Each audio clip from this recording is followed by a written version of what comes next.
Hello, this is Brother Ron.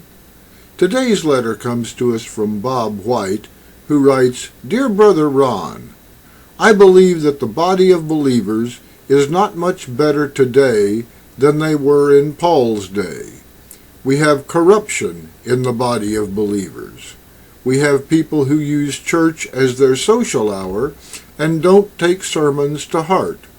We have people who are so-called Christians, and they are treating people worse than some atheists do.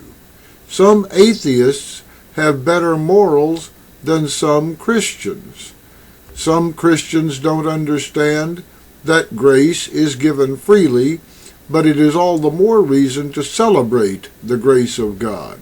They take His grace and sacrifice for granted. Do you see what I see, or am I alone in this battle?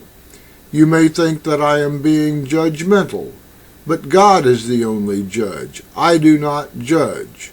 There is a difference between judging and condoning. I am not condoning behavior that weakens the church, so I may be judging their behavior, but not judging them. Judging a person and behavior are very different things.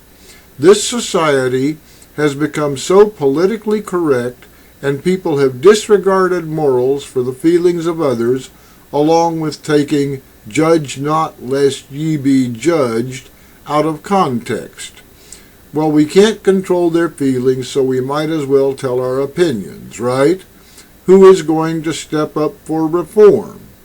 Well, dear Robert, in the first place, you are not alone. I moderate a forum of over 3,000 ministers and hear the same comments from them repeatedly. So, from these comments, I would also conclude that this is not a new problem by any means. If you read what Jesus had to say about the Pharisees in Matthew 23, you would agree that this problem has been going on for thousands of years, and chances are it's not going to stop anytime soon.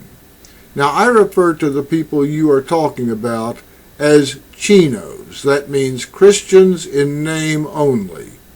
There's a lot of discussion within the Christian community, and probably within other faiths as well, as to who is a real believer and who isn't. Personally, I tend to use the duck method of evaluation. If it looks like a duck, walks like a duck, swims like a duck, flies like a duck, quacks like a duck, and hangs around with other ducks, it's probably a duck. The same is true for those who claim to follow a certain faith. Now, although the Bible tells us that we cannot work our way into heaven, we're told to conduct ourselves as living examples of our faith. If our behavior exemplifies our belief, then others will accept the validity of that belief and be encouraged to adopt it for themselves.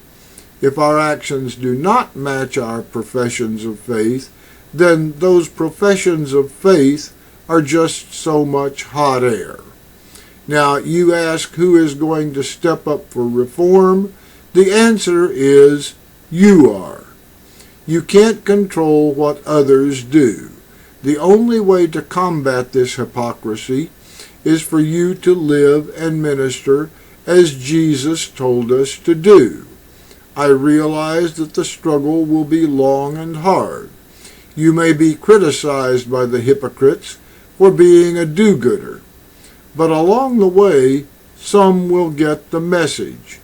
Don't worry about the ones who don't. Our Father doesn't expect you to save everybody, but you will get your share, and that's all He expects from you. Thank you for joining us.